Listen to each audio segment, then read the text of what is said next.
말씀 제목은 예수님은 왜 동정녀를 통해 오셨는가라는 제목입니다. 하이델베르그 요리문답 오늘은 35번째, 36번째 두 가지 문답에 대해서 좀 같이 살펴보겠습니다. 글자가 너무 작나요? 네. 그런가요? 예. 하여튼 최대한 눈을 졸여가지고 한번 보도록 하겠습니다.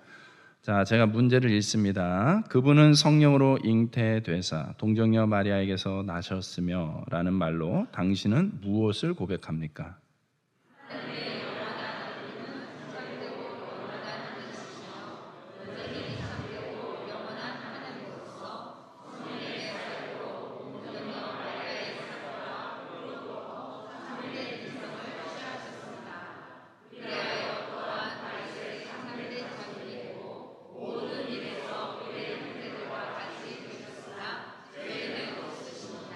아멘. 36번째. 그리스도의 거룩한 잉태와 탄생은 당신에게 어떤 유익을 줍니까?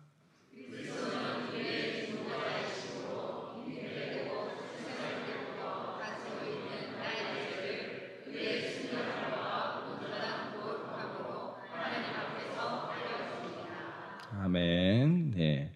그렇죠. 예수 그리스도의 탄생, 이 탄생의 비밀이죠. 신비이죠. 이 신비를 통해서 과연 어떤 우리에게 연관이 있고 의미가 있는지를 좀 생각해 보는 시간이 되었으면 좋겠습니다. 스코티 스미스라는 목사님이 계신데요. 이제 저를 비추시면 됩니다. 스코티 스미스라는 목사님이 계신데요. 이 목사님이 아주 어릴 때에 어머니랑 차를 타고 가다가 교통사고를 당했어요. 그래서 어머니는 현장에서 돌아가시고 말았어요. 갑작스러운 어머니의 죽음으로 인하여서 이 스코티는 평생 이 마음이 다치는 그런 아픔을 2차 아픔을 또 겪게 되었습니다. 무엇으로도 위로받지 못했던 것이죠. 그래서 사람들하고 관계하는 것 자체가 이게 굉장히 어려울 정도로 힘든 시간들을 보냈어요. 근데 그것은 비단 사람과의 관계로만 그치는 것이 아니라 하나님과의 관계에까지 영향을 미치게 되었습니다. 그렇게 외롭고 폐쇄된 그런 삶을 살다가 기적적으로 정말 예수님을 다시 영접하게 되고 교회에 다니면서 이 복음의 진리를 깨닫게 되는 그런 은혜가 있었습니다.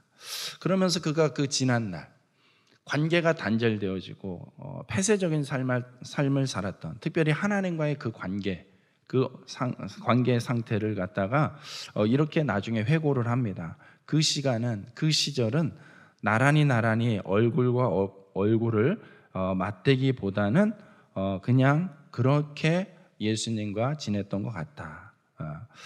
예수님과 얼굴과 얼굴을 맞대기보다는 나란히 살았다라고 그렇게 표현을 했다고 합니다. 조금 차이가 있는 것 같아요. 물론 우리가 생각할 때는 예수님과 나란히 걷는 것만으로도 참 귀한 것 같지만은 이 스코티 목사님은 괜찮다라는 의미로 그 표현을 한 것이 아니라 실은 예수님과 나의 관계는 얼굴과 얼굴을 마주보고 대화하듯이 그 친밀함을 가졌어야 되는데 그렇지 못했다는 거예요.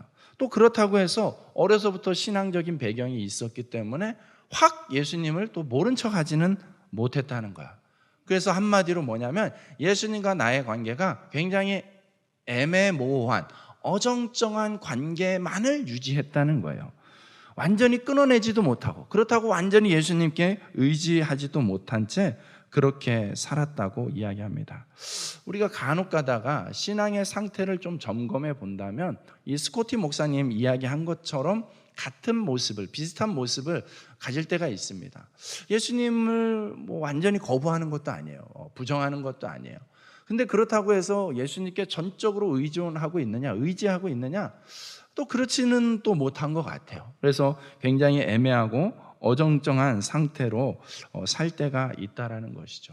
그런 부분에 대해서 신학자들은 이러한 이유들이 있을 거라고 이야기를 합니다. 신학적인 관념에 있어서의 불확실함.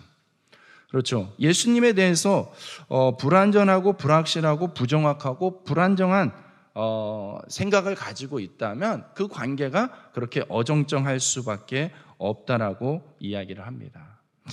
오늘 우리가 다루고자 하는 주제는 성령으로 잉태하사 동정녀 마리아에게서 나셨다라는 것입니다. 여러분, 성령으로 잉태하사 동정녀에게서 나셨다. 동정녀의 뜻이 뭡니까?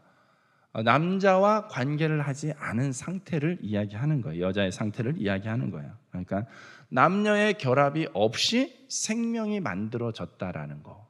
여러분, 이거 어떻게 이해가 되세요? 어떻게 납득이 되세요? 과학적으로, 생물학적으로 증명할 수가 없겠죠. 이거는 우리가 가지고 있는 지식의 범주 안에서는 해결이 되지 않는, 정확히 무엇을 어떻게 그렇게 가능한지 풀어낼 수가 없는 거죠. 그러니까 과학의 범주를 뛰어넘는 영역이에요. 그러다 보니까 어떻습니까? 사람들은 그 부분에 있어서 이것은 그냥 어떤 비유적인 또는 상징적인 아니면 신화적인 그런 백그라운드로 이 부분을 해석하려고 합니다. 왜 우리에게 뭐 전해 내려오는 전설, 이런 신화들 이야기가 있잖아요. 알에서 사람이 태어났다. 그래서 뭐 영웅 같은 인물일수록 그 탄생의 신비가 있잖아요. 예수님도 그렇게 보려는 일부 경향들이 있는 것이죠. 루돌프 볼트만이라는 독일의 유명한 신학자가 있습니다. 그런데 안타깝게도 이분은 보수적인 정통적인 신학을 한 게 아니라 자유신학을 했어요. 자유신학이라는 것은 지나치게 인문학적인 세상적인 지식과 이렇게 결부되어져서 성경을 그런 어떤 사람들의 지식 수준에서만 풀어내려고 시도를 하다 보니까 본의 아니게 성경을 왜곡시키는 경우가 있죠. 이 신학자도 역시 이 부분에 있어서 어떻게 처녀가 아이를 낳을 수가 있는가라는 부분을 자기의 지식 수준으로 풀어내지를 못하니까 이것을 신화적인 관점으로 풀어야 된다라고 주장을 하기도 합니다. 그러니까 기독교인들 안에서도 이 부분에 있어서 명확한 답을 하기가 어렵죠. 여러분은 어떻게 생각하십니까? 과학적으로 풀어낼 수 없는 이러한 영역들을 마주할 때에 우리는 임의대로 자꾸만 그것을 억지로 풀어가려고 하는 그런 부분들이 있어요. 물론 최선을 다해서 관심을 갖고 또 그걸 풀고 이해하려고 노력하는 시도는 매우 좋지만 우리는 또 하나 잊지 말고 기억해야 되는 것이 분명히 한계가 있습니다. 여러분, 소위 말해서 성경을 해석해낸다는 것은 하나님에 대한 해석이잖아요. 하나님을 우리의 지식, 우리가 가지고 있는 지식의 지적 수준으로 하나님을 100% 해석한다라는 것 자체가 이미 뭐가 앞뒤가 안 맞는 거죠. 왜요? 우리가 가지고 있는, 이 인류가 가지고 있는 지식과 능력, 어떤 과학과 기술, 이런 거보다 하나님이 작습니까? 크십니까? 하나님이 크신 분이죠. 그렇기 때문에 크신 하나님을 작은 걸로 해석한다? 이게 이미 앞뒤가 안 맞는 것입니다. 그래서 물론 우리의 과학이나 지식 이런 것들을 또한 하나님께서 우리에게 주신 굉장히 귀한 선물이죠. 그렇기 때문에 우리가 그걸 적극적으로 활용할 때도 있지만은 우리는 늘 겸손하게 이 또한 인정해야 돼요. 하나님은 우리가 가진 지식보다, 우리가 가진 이해보다 훨씬 크신 분이다. 할렐루야. 하나님은 훨씬 크신 분이세요. 하나님은 온 우주 만물 그 이상으로 존재하시는 분이시죠. 그러니 성경의 어떤 부분에 있어서는 이렇게 명확하게 해석하기가 좀 어려운 한계가 있습니다. 이 부분도 우리가 늘 고백하는 표현 가운데 하나이긴 하지만 실은 이 부분도 그런 한계가 있습니다. 그럼에도 불구하고 성경은 분명하게 이야기하고 있죠. 예수님은 성령으로 잉태되신 거다. 그래서 동정녀 마리아에게서 나셨다라고 이야기하는 거예요. 여러분, 이 표현 안에 어떤 교리적인 의미가 담겨져 있냐 하면 이 교리는 예수님이 100% 하나님이시라는 뜻이에요. 100% 하나님이세요. 예수님이니까 성자니까 성부 하나님보다는 그래도 조금 덜 해야 되지 않나. 90% 하나님. 이렇게 해석하고 싶은 우리의 어떤 나도 모르는 그런 본능들이 있거든요. 성경은 그 부분을 차단하고 있는 거예요. 100% 예수님은 동일한 100% 하나님이시다. 또한 어떻습니까? 동정녀 마리아에게서 나셨다는 거예요. 그러니까 갓난아이로 태어났다는 거예요. 여인의 몸을 빌어서 갓난아이로 태어나서 육신의 몸을 고스란히 가지고 사셨다는 거예요. 이 말은 무슨 뜻이에요? 예수님은 100% 인간이셨다는 거예요. 100% 인간. 예. 잘 이해가 안 되죠. 예수님이 100% 인간이시면은 어떤 의미가 있을까? 우리랑 똑같다는 거예요. 우리랑 동일하게 어디 부딪히면 아프고 슬픈 일 보면은 뭐 슬퍼서 울고 좋은 일 있으면 웃고 동일하게 하셨다는 거예요. 안 먹으면 배고프고 많이 먹으면 화장실 가고 예수님도 화장실 가셨겠죠. 이런 거를 구체적으로 한번 생각해 보시면 100% 예수님은 인간이었어요. 그렇지만 성령으로 잉태하셔서 동정녀에게서 나셨다. 동정녀. 즉 남자와의 관계가 아닌 그 과정을 뛰어넘는 여기서는 이제 놀라운 신비죠. 그렇게 해서 태어나셨다라는 것은 곧 무엇을 또 의미하겠습니까? 100% 죄가 없다라는 것을 얘기하는 거예요. 그렇죠? 성령으로 잉태하여 동정녀 마리아에게서 나셨다라는 이 고백은 100% 하나님, 100% 인간, 100% 죄가 없다라는 이 세 가지의 중요한 교리를 뒷받침하고 있는 현상이고 과정입니다. 여러분, 이 땅에 존재하는 이 교리적 이단들 가운데는 이 부분에서 충족하지 못하는 부족한 부분들이 있습니다. 지난주에 이야기했던 아리우스 이단이라든지 또는 여호와의 증인이라든지, 여러분 이집트가 인구가 대략 한 8천만 명인데 이집트에 1,000만 명의 기독교인이 있습니다. 1,000만 명의 기독교인이 있는데 이집트 크리스찬들을 곱틱 크리스찬이라고 합니다. 곱틱 크리스찬. 그들은 우리랑 기독교의 색깔을 가지고는 있지만 교리적으로 결정적으로 다릅니다. 예수님이 사람으로 오셨다는 사실은 부인해요. 그래서 예수님이 십자가에 달려서 죽기 전에 예수님은 승천하셨다. 그의 영적인 존재는 승천하셨다. 그러니까 육신은 그냥 껍데기였다라는 걸로만 이해를 하는 것이죠. 여러분, 그 교리는 심각한 결함을 가지고 있습니다. 어떤 결함이겠습니까? 예수님이 인간이 아니었다, 진짜 인간이 아니었다. 그러면 어떤 결함이 있겠습니까? 우리를 대표할 대표자의 자격을 상실하는 것이에요. 우리랑 무슨 상관이에요? 인간이 아닌데. 인류를 대표할 수가 없게 되는 것이죠. 그렇기 때문에 그 말은 또한 무슨 뜻이겠습니까? 예수님이 십자가를 지시고 대속의 사역을 하셨다는 것이 우리와 상관이 없게 되는 거예요. 그러므로 결정적으로 우리의 구원의 문제가 해결되지 않는 심각한 결함을 가지고 있습니다. 그렇기 때문에 이 세 가지의 중요한 기둥은 어느 하나도 빠져서는 안 되는 거예요. 우리는 사도신경에서 예수님이 누구신가와 예수님이 무슨 일을 하셨는가, 이 두 가지를 고백하게 됩니다. 예수님이 누구신가? 예수님은 누구십니까? 그분은 아들 하나님이시죠. 아들 하나님. 또 우리 주라고 고백을 하고 예수 그리스도라고 고백을 하셔요. 그리고 무슨 일을 하셨는가에 대해서 예수님이 고난을 받으시고 십자가에 죽으시고 장사 지낸 바 된 이 모든 일들을 고백하면서 그 가장 바탕이 되는, 그분이 고난을 받으신 거, 십자가에서 죽으신 거, 장사 지낸 바 되신 거, 이 모든 것의 가장 근본이 되는 첫 번째 사건이 무엇입니까? 바로 오늘 우리가 접하고 있는 이 주제예요. 예수님이 성령으로 말미암아 동정녀에게서 나신 것입니다. 성령으로 태어나지 않았다면 역시 마찬가지예요. 예수님이 아무리 여러 번 죽었어도 우리를 구원하지 못하고 그 죽음은 헛된 것이 됩니다. 좀 전에 인간을 대표하지 못하는 과정처럼 예수님이 반대로 또 성령으로 태어나지 않았다면 그분은 우리의 죄를 대속할 수 있는 조건이 성립이 되지 않는 거예요. 그분이 성령으로 잉태만 되고 인간으로 태어나지 않았다면 결코 우리의 구세주가 못 된다는 이야기입니다. 여러분, 동정녀의 탄생 사건은 예수님의 십자가와 죽음과 장사의 모든 구원의 의미를 주는 첫 번째 사건이 되는 것이죠. 첫 번째 중요한 의미가 되는 것입니다.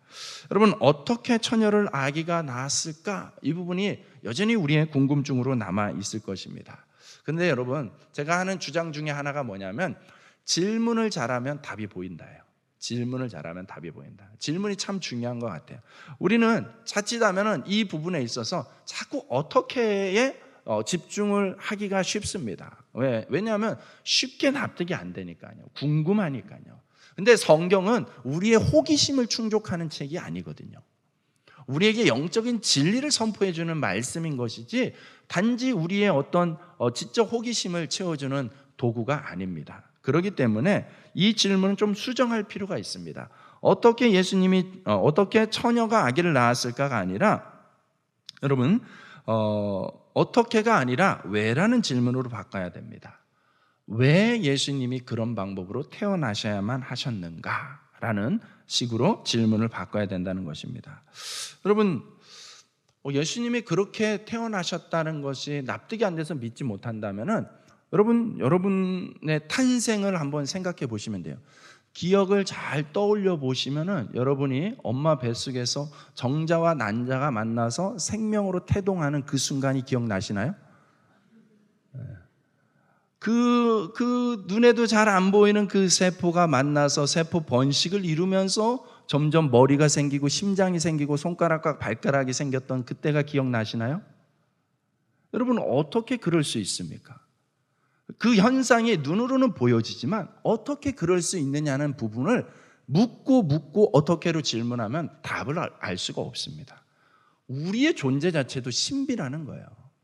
여러분 어떻게 그럴 수 있습니까? 요만 보이지도 않는 게 어떻게 이런 사람이 될 수 있냐라는 것이죠.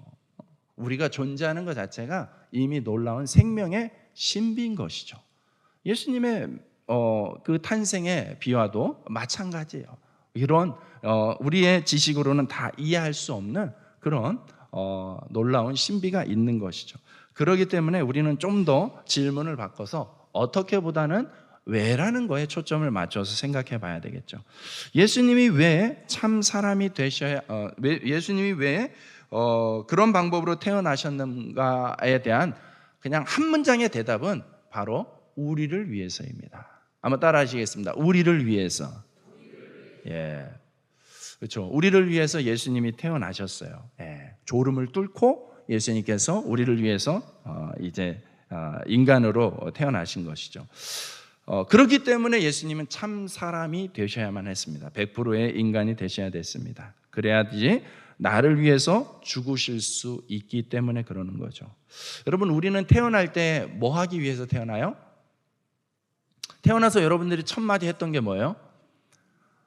또 제 탄생의 신비를 좀 알려드려야겠네요. 저는 태어나면서 엄마하고 태어났어요. 수많은 증인들이 있습니다. 제가 어디서 태어났다고 했죠? 기도원에서 태어났잖아요. 기도원에 계신 목사님들이 다 들었대요. 제가 태어나면서 엄마, 저는 병원에서 안 태어났어요. 기도원에서 태어났거든요. 엄마 하면서 이렇게 외치면서 태어나서 목사님들이 기도하다 말고 놀래서 다 쫓아왔다는 거예요. 저도 기억은 안 나지만 증인들이 그렇게 얘기를 해요. 예. 여러분은 뭐라고 하셨어요? 첫 마디가 뭐였어요? 응예였죠? 뭐에 대한 외침입니까? 살고 싶다는 거예요? 죽고 싶다는 거예요? 살고 싶다라는 거죠. 이제 호흡을 한다, 이제 숨을 쉰다, 살고 싶다라는 거잖아요. 사람은요 살기 위해서 태어나죠. 그런데 여러분 예수님은 죽기 위해서 태어나신 거예요. 성경은 예수님이 죽기 위해서 태어났다고 이야기하고 있습니다. 여러분 한번 생각해 보세요. 예수님이 이 땅에 태어났을 때 예수님의 탄생을 축하하기 위해서 동방의 박사들이 찾아왔죠. 그들이 예물을 가지고 왔습니다. 여러분 동방 박사들은 몇 명일까요? 동방 박사들은 3명이 아닙니다. 동방 박사들의 숫자는 알 수가 없습니다. 예물이 3가지일 뿐입니다. 그래서 우리가 자꾸 착각하는 거예요. 어쨌든 간에 동방 박사들이 예물, 3가지 예물 무엇을 가져왔죠? 황금과 유향과 모략을 가져왔어요. 여러분 황금은 어떤 의미의 선물입니까? 왕에게 드리는 선물이에요. 그러면은 모략과 유향은 어떤 의미의 선물입니까? 죽은 자에게 장사 지낼 때 드리는 사용되는 도구가 모략과 유향이에요. 시체가 썩는 거, 부패하는 것을 방지하기 위해서 쓰이는 거죠. 여러분 생각해 보세요. 예수님이 갓난 아기가 태어났는데 거기다 대고서 관을 선물하고 여러분 수의 옷을 딱 선물하는 거예요. 이게 얼마나 황당한 일입니까? 그런데 예수님은 그런 선물을 받으셨어요. 명확하죠. 예수님의 탄생은 무엇을 목적으로 한다? 죽기 위해서. 여러분 누군가가 우리의 죄를 위해서 대신 죽어야 하는데 사람이 아니면 죽을 수가 없습니다. 그래서 마가복음 10장 45절 말씀, 예수님의 탄생의 목적을 명확하게 이야기하죠. 같이 한번 읽겠습니다. 시작.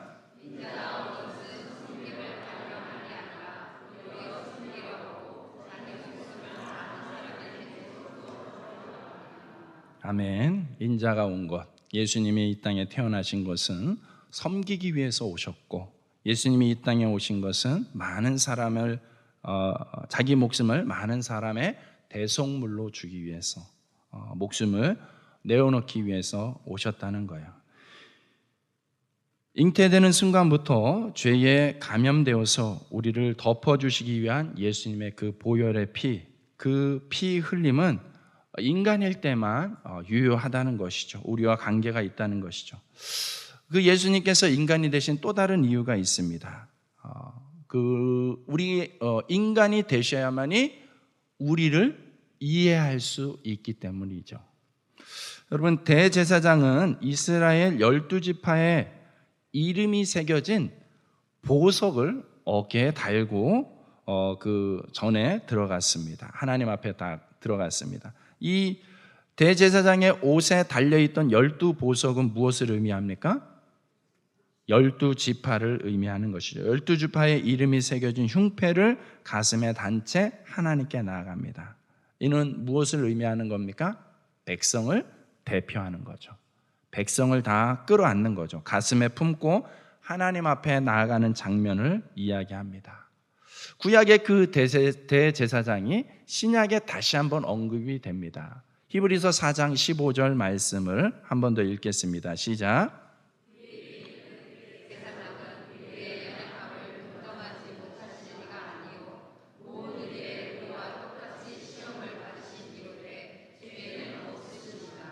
아멘.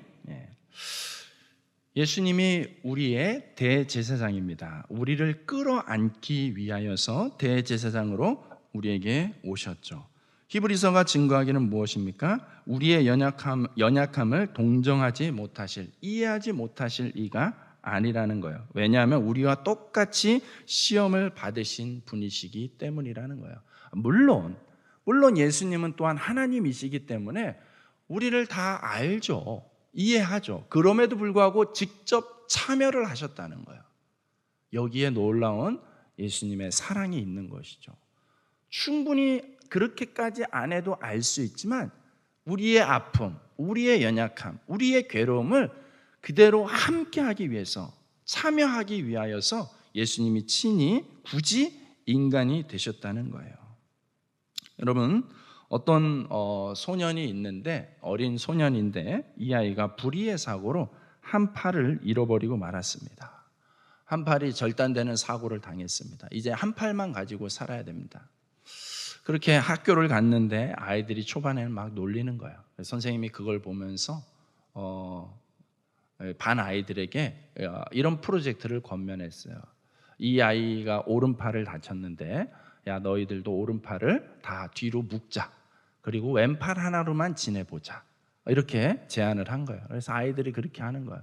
그러다 보니 이 왼팔 하나만으로 살아가는 것이 얼마나 불편한지, 얼마나 힘든지 차츰차츰 깨닫기 시작하는 거예요. 그러면서 여러분, 운동화 끈이 풀렸을 때 한 팔로 끈을 묶을 수 있습니까? 불가능하죠. 그러니까 아이들이 스스로 깨닫기 시작하는 거예요. 그래서 다 한 팔밖에 없는데 한 아이가 오른팔 역할을 해주는 거예요. 그러면서 두 아이가 힘을 합쳐서 그 끈을 묶고 이런 것들을 하는 거예요.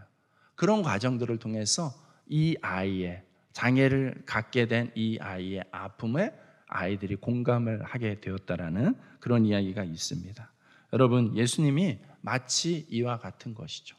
굳이 일부러 그 고통을, 그 불편을 감수하면서 우리와 동일한 사람이 되어주셨습니다. 그러면서 우리의 아픔을 충분히 이해하시는 예수님으로 우리와 함께 하고 계신 줄로 믿습니다. 또한 예수님은 참 하나님이셔야만 합니다. 예수님은 사람이 되시면서 신성을 내려놓은 적이 없습니다. 자녀가 고통당할 때 다 이해한다고 하지만 실제로 도울 수는 없죠. 그게 우리 인간 부모의 연약함입니다. 공감하고 이해할 뿐이죠. 그래서 예수님은 완전히 인간만 되어버리면은 그가 해결할 수 있는 능력이 전혀 없어요. 우리랑 똑같아지기 때문에. 그래서 신성을 유지해야만 했습니다. 그래서 여전히 언제나 예수님은 변함없는 하나님으로서, 그러지 않은 적이 한 번도 없는 완전한 하나님으로서 또한 존재하셨습니다. 우리 여기서 좀 한계가 있어요. 이해의 한계가 있을 수밖에 없습니다. 그러면 예수님은 우리보다는 좀 덜 아프지 않았을까? 뭐 이런 생각들을 해볼 수 있어요. 근데 성경의 증언에 의하면 그렇지는 않아요. 그러니까 이게 우리로서는 이해하는 데 있어서 한계가 있을 수밖에 없어요. 동일한 하나님이시면서도 인간으로서 고통과 아픔을 겪었다는데 우리랑 다르지 않을까 생각이 들지만 성경은 우리와 동일하다, 하나도 틀리지 않다라고 이야기하는 거예요. 그러니까 예수님이 십자가에 못 박힐 때 말할 수 없는 그 고통이 예수님 육신을 통해서 고스란히 전달이 되었던 것이죠. 예. 또한 예수님께서는 어떤 조건이 있어야 된다고요? 100% 죄가 없어야 되는 것이죠. 동정녀 마리아에게서 나셔야 하는 이유가 여기에 있는 것이죠. 그래야만, 죄가 없어야만 우리를 구원할 수 있는 제물, 희생 제물의 조건이 성립이 될 수 있는 것이죠. 죄로부터 자유롭고 깨끗해야만 하는 것이에요. 원죄가 전가되어서는 안 되는 존재이기 때문에 동정녀의 길을 통하여서 예수님께서 이 땅에 오신 것이죠. 그래서 성령으로 잉태하시고 처녀에게서 나시고 100% 하나님, 100% 인간, 100% 죄가 없으신 분, 그 사명을 이루기 위하여서 그렇게 오신 것입니다. 인류를 죄에서부터 구원해내시기 위하여서 예수님께서 오신 길이 이와 같습니다. 우리와 함께 하시기 위하여서 때로는 고통스럽고 때로는 수치스럽고 당혹스러운 그 모든 인간의 연약한 과정들을 다 몸소 겪으시면서 오셨다는 것입니다. 여러분, 예수님은 이처럼 우리와 완전히 일치되기 위하여, 우리와 완전히 하나 되기 위하여, 우리를 위한 100% 대표자가 되기 위하여서 이 모든 과정들을 겪으면서 우리에게 오셨어요. 그렇기 때문에 우리에게 오셨다라는 정도가 아니라, 여러분, 예수님의 또 다른 이름이 뭐라고 했죠? 임마누엘이에요. 임마누엘의 뜻이 뭐라고요? 내가 너와 함께 하리라. 예수님이 우리와 함께 하시는 거예요. 여러분, 그렇기 때문에 때로는 힘들고 때로는 지치고 때로는 아플 때가 있습니다. 기억하십시오. 예수님이 동일하게 아파하십니다. 예수님이 동일하게 슬퍼하십니다. 예수님이 동일하게 안타깝게 여기시는 것이죠. 예수님은 우리와 한 번도 우리를 고아와 같이 결코 내버려 두지 아니하시며 우리와 함께 하시는 예수님이십니다. 우리가 이 명확한 사실을, 이 명확한 예수님을 기억할 때에 더 이상 예수님과 그냥 그렇고 그런 관계, 어정쩡한 관계로 그냥 유지하는 것이 아니라 확실하게 우리의 신앙의 입장을, 결단을 세우게 되어질 줄로 믿습니다.